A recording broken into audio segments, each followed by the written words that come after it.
Morning, everybody. Please have a seat. Well, welcome to the White House. As I said in my State of the Union address last week, our top priority must be to do everything we can to grow the economy and create good middle-class jobs. That's our top priority. That's our North Star.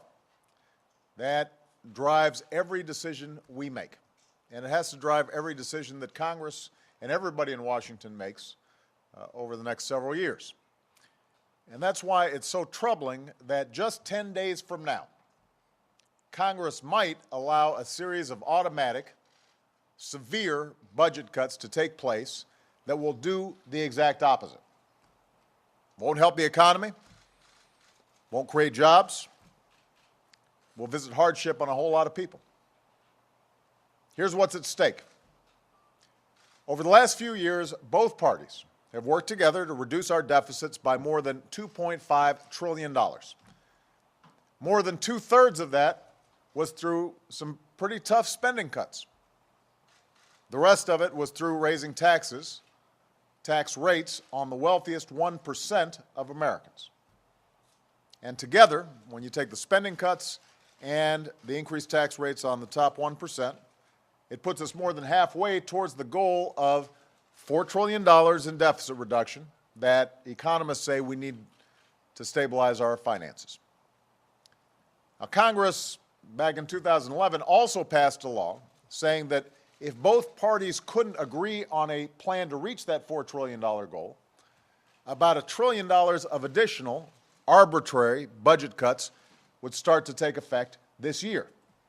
And by the way, the whole design of these arbitrary cuts was to make them so unattractive and unappealing that Democrats and Republicans would actually get together and find a good compromise of sensible cuts, as well as closing tax loopholes and so forth. And so this was all designed to say, we can't do these bad cuts, let's do something smarter. That was the whole point of this so-called sequestration. Unfortunately, Congress didn't compromise. They haven't come together and done their jobs. And so as a consequence, we've got these automatic, brutal spending cuts that are poised to happen next Friday. Now, if Congress allows this meat cleaver approach to take place, it will jeopardize our military readiness. It will eviscerate job-creating investments in education and energy and medical research. It won't consider whether we're cutting some bloated program that has outlived its usefulness or a vital service that Americans depend on every single day. It doesn't make those distinctions. Emergency responders, like the ones who are here today, their ability to help communities respond to and recover from disasters will be degraded. Border Patrol agents will see their hours reduced. FBI agents will be furloughed. Federal prosecutors will have to close cases and let criminals go. Air traffic controllers and airport security will see cutbacks, which means more delays at airports across the country. Thousands of teachers and educators will be laid off. Tens of thousands of parents will have to scramble to find childcare for their kids. Hundreds of thousands of Americans will lose access to primary care and preventive care like flu vaccinations and cancer screenings. And already the threat of these cuts has forced the Navy to delay an aircraft carrier that was supposed to deploy to the Persian Gulf. And as our military leaders have made clear, changes like this, not well thought through, not phased in properly, changes like this affect our ability to respond to threats in unstable parts of the world. So these cuts are not smart, they are not fair, they will hurt our economy, they will add hundreds of thousands of Americans to the unemployment rolls. This is not an abstraction. People will lose their jobs. The unemployment rate might tick up again. And that's why Democrats, Republicans, business leaders, and economists, they've already said that these cuts, known here in Washington as sequestration, are a bad idea. They're not good for our economy. They're not how we should run our government. And here's the thing, they don't have to happen. There is a smarter way to do this, to reduce our deficits without harming our economy. But Congress has to act in order for that to happen. Now, for 2 years, I've offered a balanced approach to deficit reduction that would prevent these harmful cuts. I outlined it again last week at the State of the Union. I am willing to cut more spending that we don't need, get rid of programs that aren't working. I've laid out specific reforms to our entitlement programs that can achieve the same amount of health care savings by the beginning of the next decade as the reforms that were proposed by the bipartisan Simpson-Bowles Commission. I'm willing to save hundreds of billions of dollars by enacting comprehensive tax reform that gets rid of tax loopholes and deductions for the well-off and well-connected without raising tax rates. I believe such a balanced approach that combines tax reform with some additional spending reforms done in a smart, thoughtful way is the best way to finish the job of deficit reduction and avoid these cuts once and for all that could hurt our economy, slow our recovery, put people out of work. And most Americans agree with me. The House and the Senate are working on budgets that I hope reflect this approach. But if they can't get such a budget agreement done by next Friday, the day these harmful cuts begin to take effect, then at minimum, Congress should pass a smaller package of spending cuts and tax reforms that would prevent these harmful cuts, not to kick the can down the road, but to give them time to work together on a plan that finishes the job of deficit reduction in a sensible way.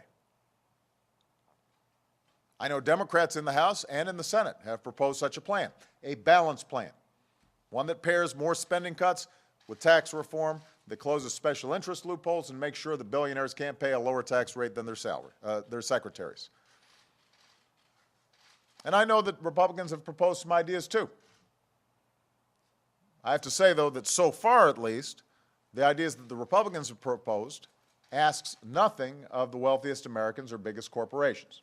So the burden is all on first responders or seniors or middle-class families. They double down, in fact, on the harsh, harmful cuts that I've outlined. They slash Medicare and investments that create good middle-class jobs. And so far, at least, what they've expressed is a preference where they'd rather have these cuts go into effect than close a single tax loophole for the wealthiest Americans. Not one. Well, that's not balanced. That'd be like Democrats saying we have to close our deficits without any spending cuts whatsoever. It's all taxes. That's not the position Democrats have taken. That's certainly not the position I've taken. It's wrong to ask the middle class to bear the full burden of deficit reduction. And that's why I will not sign a plan that harms the middle class. So now Republicans in Congress face a simple choice. Are they willing to compromise to protect vital investments in education and health care and national security and all the jobs that depend on them? Or would they rather put hundreds of thousands of jobs and our entire economy at risk just to protect a few special interest tax loopholes that benefit only the wealthiest Americans and biggest corporations? That's the choice. Are you willing to see a bunch of first responders lose their job because you want to protect some special interest tax loophole? Are you willing to have teachers laid off or kids not have access to Head Start or deeper cuts in student loan programs just because you want to protect a special tax interest loophole that the vast majority of Americans don't benefit from? That's the choice. That's the question.